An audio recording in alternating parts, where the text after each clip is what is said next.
అఘోరి మళ్ళీ తెలంగాణలోకి వచ్చిందండి. వనదుర్గమ్మని పూజించడం అనేది జరిగింది. ప్రత్యేక పూజలు చేసింది. ఆమెకైతే ప్రత్యేక దర్శనాలు జరుగుతున్నాయి. విఐపి ట్రీట్మెంట్ ఇస్తున్నారు. శ్రీకాళహస్తిలో అలాగే జరిగింది. శ్రీశైలంలో జరిగింది. మళ్ళీ ఆంధ్ర అటు భీమేశ్వర ఆలయం వరకు వెళ్ళడం అనేది కూడా జరిగింది. ఇంకా అనేక ఆలయాలని ఆమె దర్శించింది. అయితే మనం కొత్తగా ఇక్కడ గమనించింది ఏంటి అంటే ఆమె కాషాయ వస్త్రాలు కట్టుకుని ఏ గుడికైనా వెళ్తుంది. ఎందుకంటే శ్రీకాళహస్తి దగ్గర ఒప్పుకోలేదు, మీరు బట్టలు వేసుకొని రండి అని చెప్పి. ఏమంటారు అసలు ఈమె అప్డేట్స్ చూస్తుంటే మీకు ఏమనిపిస్తోంది? సరే, మీరు మాటి మాటికి అఘోరి అఘోరి అఘోరి అని కలవరిస్తున్నారు. ఆ శ్రీనివాస్ గారి గురించి మాట్లాడతాను ఒక 2-3 నిమిషాల తర్వాత. నేను ముందుగా కాదండి, అఘోరి ఫాలోవర్స్ అన్నమాట. ఆమెని అదే అదే ఎక్కువగా అదే కలవరిస్తున్నది, తలుచుకుంటున్నది, అదే ఆమెను ఫాలో అదే అవుతున్నది. అదే వాడి గురించి నేను మాట్లాడతాను. ముందుగా ఒక ముఖ్యమైన విషయం ఏంటంటే, నేను మామూలుగా యూట్యూబ్ రాత్రిపూట ఒక 2 అవర్స్ చూస్తాను. ఎక్కువసేపు చూడను, అది కూడా స్కిప్ చేసుకుంటూ చూస్తా.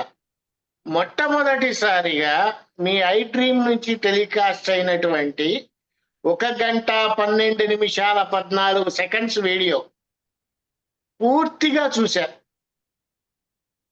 నాకు ఎంత బాగా నచ్చింది అంటే ఆ వీడియో, రాజు గారు ఆయన పేరు, మీ ఐ డ్రీమ్ నుంచే అది టెలికాస్ట్ అయింది. ఒక అంధుడు అద్భుతమైనటువంటి పాటల్ని పాడుతూ ఉంటాడు. ఆ వీడియో చూసి ఇంత టాలెంట్ ఎందుకు మిస్ అవుతున్నారు మన వాళ్ళు అని చెప్పి సినిమా పరిశ్రమకి చెందినటువంటి విశ్వనాథ్ అనే అతనికి ఆ వీడియో ఫార్వర్డ్ చేశా. ఆయన వెంటనే సజ్జనార్ గారు, పోలీస్ డిపార్ట్మెంట్ ఆయన, వారికి పంపించారు. ఆ సజ్జనార్ గారు వెంటనే తమన్ గారికి పంపించారు. విచిత్రం ఏంటంటే తమన్ గారు ఏం చెప్పారంటే, నెక్స్ట్ స్టార్ట్ అయ్యే ఇండియన్ ఐడల్ 4లో ఆహా ప్లాట్ఫామ్ మీద తనని ఒకరోజు గెస్ట్ గా పిలుస్తాము అని చెప్పారు. నాకు ఎంత ఆనందం వేసిందంటే, ఇంత టాలెంట్ ఉన్నవాళ్ళు ని ఎంకరేజ్ చేస్తూ పైకి తీసుకురావాల్సిన మనం ఈ చెత్త విధమైనటువంటి శ్రీనివాస్ గారి గురించి మాట్లాడుకోవాల్సిన దరిద్రం పట్టింది మనకి. రాష్ట్రంలో ఎన్నో సమస్యలు ఉన్నాయి. గుళ్ళు కూడా విపరీతంగా ధ్వంసం చేస్తున్నారు. చేసిన తర్వాత పట్టుకుంటున్నారు, తర్వాత ఏమవుతోంది అనేటువంటిది క్వశ్చన్ మార్క్. ఇక మీరు ఎత్తినటువంటి టాపిక్, ఈ శ్రీనివాస్ గారు అఘోరి కాదు అని నేను చాలాసార్లు చెప్పా. ఒకసారి ఆత్మార్పణ చేసుకుంటా అని ఆంధ్రప్రదేశ్లో పెట్రోల్ మీద పోసుకున్నాడు. దేనికి పోసుకున్నాడు? ఆయన్ని గుళ్ళోకి పంపలేదు అని. ఆగమ శాస్త్ర ప్రకారం ప్రతి గుడికి కొన్ని నియమ నిబంధనలు ఉంటాయి. ఆ నిబంధనల్ని ఖచ్చితంగా పాటించాలి. అందుకనే ఆయన్ని ఎలవ్ చేయలే. డ్రెస్ లేకుండా రావద్దు అన్నారు. చచ్చినట్టు డ్రెస్ వేసుకునే వెళ్ళాడు. అదే ఫస్ట్ లో గనక తెలంగాణలో కూడా అలా పెట్టుంటే వీడి రోజులు ఇలా తిరిగేవాడు కాదుగా. 2 సార్లు భగవంతుడు హెచ్చరించాడు, జాగ్రత్తగా ఉండు, భగవంతుడితో పెట్టుకోకు అని. ఒకసారి కారు ప్రమాదం, రెండోసారి ఏంటంటే ఆ పోలీసుల దయ వల్ల ఆత్మార్పణ ఆపేయటం. నిజంగా మనిషి అనేవాడు, అన్నం తినేవాడు నిజంగా వాడైతే పెట్రోల్ మీద పోసుకున్నప్పుడు చుట్టుపక్కల ఎంతమంది జనాలు ఉన్నారు అనేటువంటి విచక్షణ కూడా కోల్పోయిన దౌర్భాగ్యుడు వాడు. వాడికి మన వాళ్ళు తెగ పొగిడేస్తున్నారు.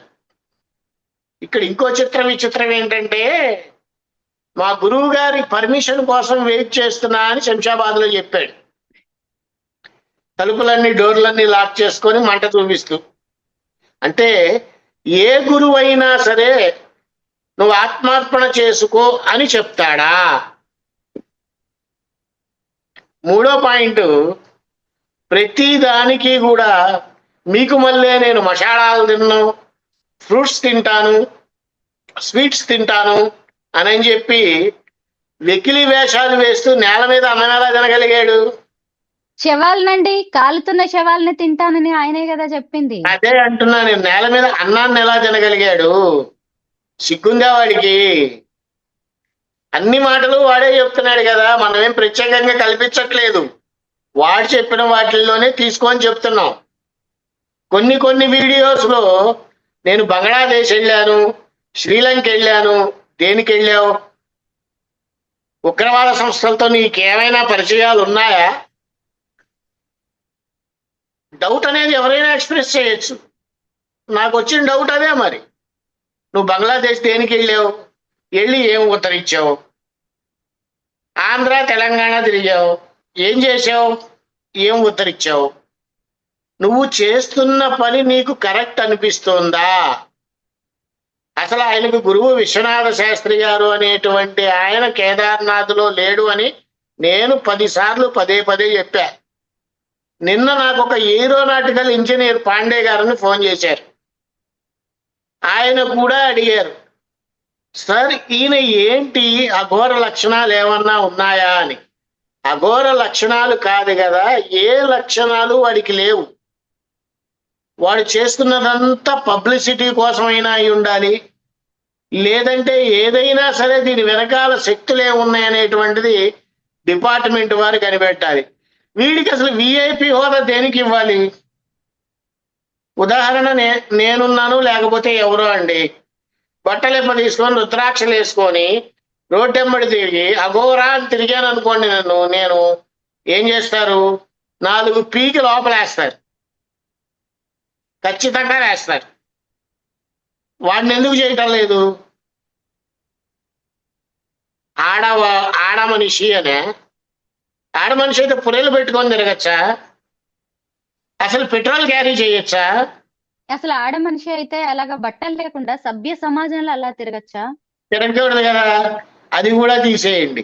ఒక టోల్ గేట్, నేను ఒక వీడియో చూశాను వాడిది. ఒక టోల్ గేట్ లో వస్తూ ర్యాష్ డ్రైవింగ్ చేస్తూ ఒక 4-5 10-15 సెకండ్స్ లో ఒక వ్యక్తిని గుద్దపోయి పక్క నుంచి వెళ్ళిపోయాడు. టోల్ గేట్ దగ్గరికి వెళ్ళి అంబులెన్స్ సైరన్ పెట్టుకొని టోల్ గేట్ ఎత్తుకొని పారిపోయాడు. అలా చెయ్యొచ్చా ఒక ఘోరి? నోటికొచ్చినట్టు మాట్లాడచ్చా? నోటికొచ్చినట్టు తిట్టచ్చా?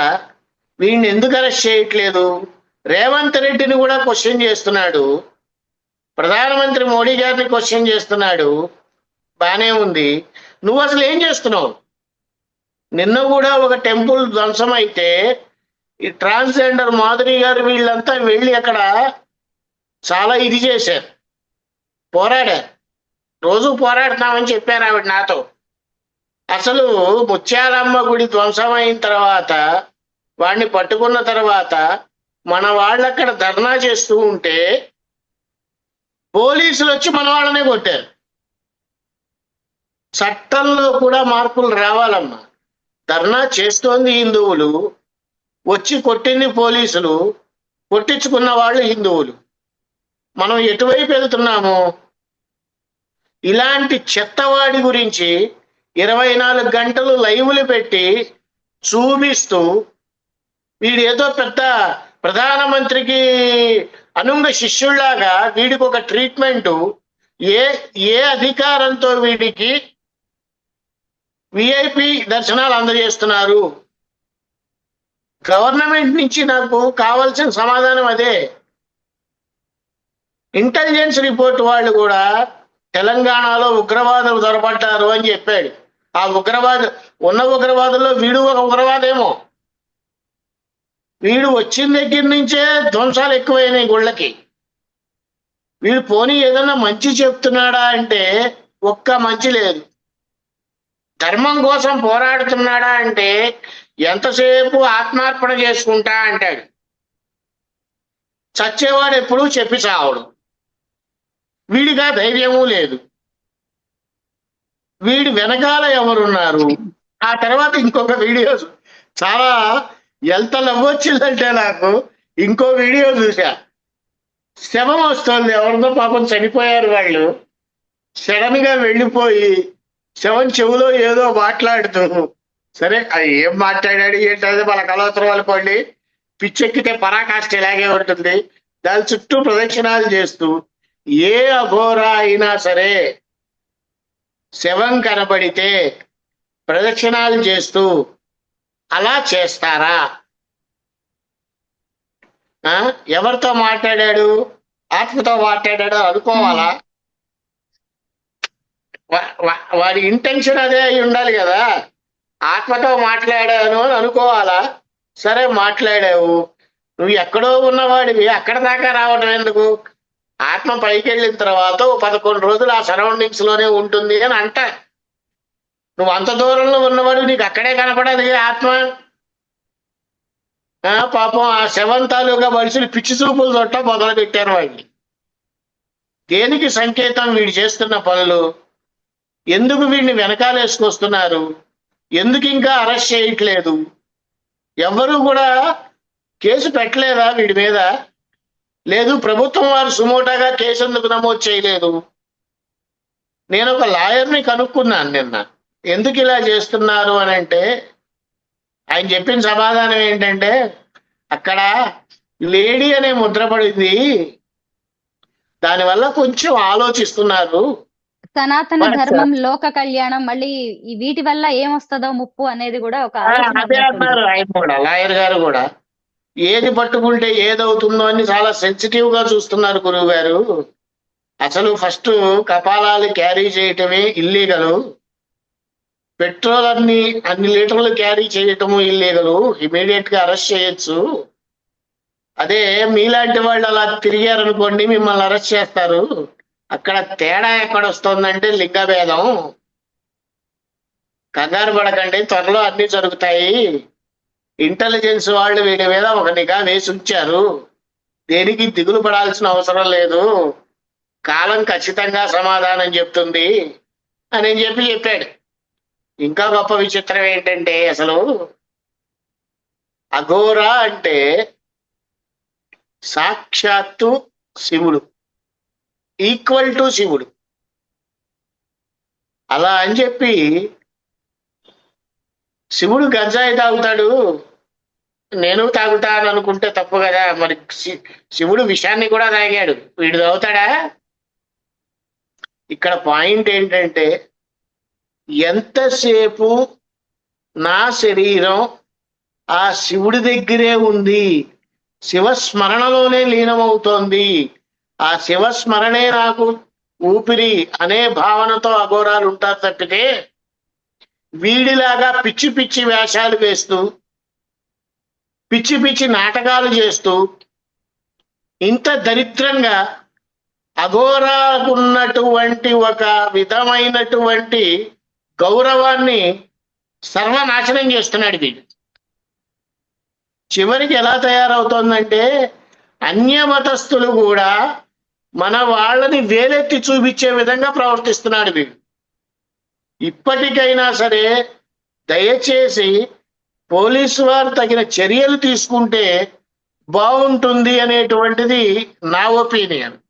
ఎంతో మంది ఫోన్ చేశారండి నాకు. నేను మీకు ఆల్రెడీ ఒక ఫోన్ నెంబర్ కూడా పంపించి ఉన్నా. ఏరోనాటికల్లో పనిచేసేటువంటి ప్రొఫెసర్, ఆయన వేసిన క్వశ్చన్లు దాదాపుగా 100 క్వశ్చన్లు వేశాడు నాకు. 2 గంటల సేపు మాట్లాడాం. ఆ 100 క్వశ్చన్లకి ఓపిక్గా సమాధానం చెప్పా. ఆయన అడిగిన మొట్టమొదటి క్వశ్చన్ ఏంటంటే, ఏమండి ఆయన ఏమి తిన్నన్నాడు, మరి నేల మీద అన్నం ఎట్ట తిన్నాడు అని. ఏం సమాధానం చెప్తాను దానికి? నేను ఒకటే చెప్పా, వాడు చెప్పిన వీడియోలోనే ఉంది, ఆన్సర్ ఎత్తుక్కోవచ్చు. ఇలా బాలకృష్ణ గారు శంషాబాద్ దగ్గర ఆత్మహత్యాయత్నం చేస్తున్నా అనుకుంటూ కారులో పెట్రోల్ పెట్టుకొని కూర్చున్నాడు. అప్పుడు ఆయన మాట్లాడిన మాటలు, నేనేమన్నా మర్డర్లు చేశానా, మానభంగాలు చేశానా, నన్ను చూసి ఎందుకు నవ్వుతున్నారు, నాకెందుకు గౌరవం ఇవ్వట్లేదు అంటూ మాట్లాడారు. పైగా మన ఆడపిల్లల్ని నేను రక్షించుకుందాం అంటున్నా అని చెప్తున్నారు. అయితే ఆడపిల్లల్ని రక్షించుకోవడం అంటే ఒంటి మీద నూలు పోగు లేకుండా తిరగడమా? ఈ రోజుల్లో పండు ముదుసలికి, పసిబిడ్డకు కూడా రక్షణ లేదండి. మన చుట్టూనే కామాంధులు ఉంటున్నారు. అలాంటిది నేను ఒక అఘోరిని, అంటే ఆడ మనిషినని చెప్పుకుంటున్నా, ఈమెకి రక్షణ ఉందంటారా మన సభ్య సమాజంలో? అమ్మా, మనం అందరం ఆలోచించాల్సింది ఇక్కడ ఒకటే. వాడు ఆడపిల్ల అని వాడు చెప్పుకుంటున్నాడు. నేనైతే అన్నాం. ఎందుకన్నంటే ట్రాన్స్జెండర్గా మగవాడిగా ఉన్నా కూడా ఆడ లక్షణాలు అనేటువంటివి 15-16 ఏళ్ల తర్వాత వస్తాయి. అలా కాకుండా వీడు వెళ్ళిపోయి కావాలని ఆపరేషన్ చేయించుకున్నాడు. వాడి హావభావాలు చూడండి, మగవాడి హావభావాలే ఉంటాయి. ఆ ధైర్యం కూడా అండి. ఎందుకంటే అర్ధరాత్రిళ్ళ కారులో డ్రైవ్ చేసుకుంటూ వెళ్ళడం కావచ్చు, ఎక్కడంటే అక్కడ ఆగడం. భీమేశ్వర ఆలయంలో అయితే ఒక రోజు అర్ధరాత్రి ఆయన పక్కన పెట్రోల్ క్యాన్ అవి పట్టుకొని ఉండేసరికి పోలీసులు వచ్చేసి మళ్ళీ ఏం చేస్తాడో అని చెప్పి అక్కడ పహారా కాయాల్సి వచ్చింది. అదే నిజంగా ఆడ మనిషి ఒక ట్రాన్స్జెండర్ అఘోరి అయితే అలా అర్ధరాత్రిళ్ళు కారులోనే పడుకుని ఉండదు కదా. నాకు అక్కడ పోలీసులు కూడా ఒక మెట్టు తగ్గుతున్నారు అని అనిపించడానికి కారణం ఏంటంటే వీడికి ఏం మంత్రాలు ఉన్నాయో, ఏం మాయలు ఉన్నాయో, దిగంబరంగా తిరుగుతున్నాడు, వీళ్ళలో ఏం శక్తి ఉందో అని కాస్త భయపడినట్టు ఉన్నారేమో అని అనిపించింది. సహజంగా ఎవరికైనా ఉంటుంది ఆ భయం. నిజంగా ఆ టైంలో నేను అక్కడ ఉన్నట్టుంటే నేనే అగ్గిపుల్ల వేసాడు మీద వేసేవాడిని, దరిద్రం వదిలిపోయేది.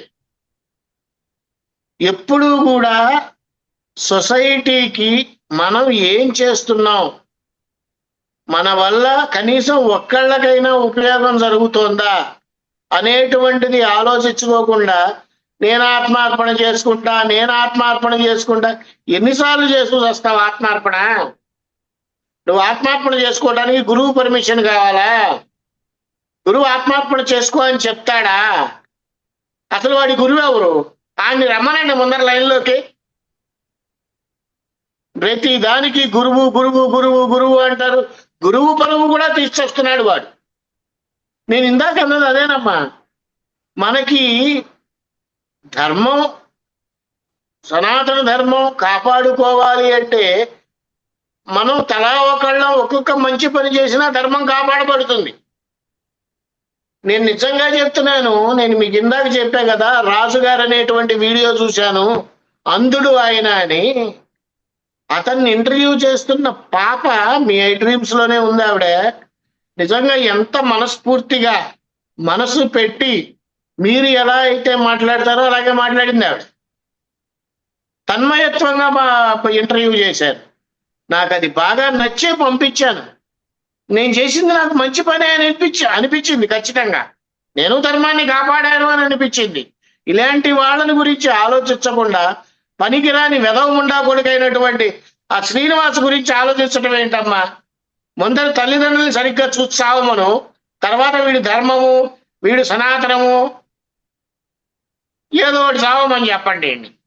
తప్పుడు సంకేతాలు ఎప్పుడూ కూడా సొసైటీకి ఇవ్వకూడదు. కానీ ఇదంతా కూడా ఏదో ఒక అనర్థానికి మాత్రమే, అందులో ఎటువంటి సందేహము లేదు. లేకపోతే వీడు ఎక్కడికి వెళ్తే అక్కడ గుళ్ళు ధ్వంసం అవడం. అసలు ఎందుకు అవుతాయి గుళ్ళు? ఎందుకు చేస్తున్నారు? అదే మన వాళ్ళు వెళ్ళి ఏ మసీదులో చర్చిలో పాల్గొట్టేస్తే అన్యమతస్తులు చేశారు అని చెప్పి మనం అలా చేయలేము. ఎందుకంటే అదే మన ధర్మం.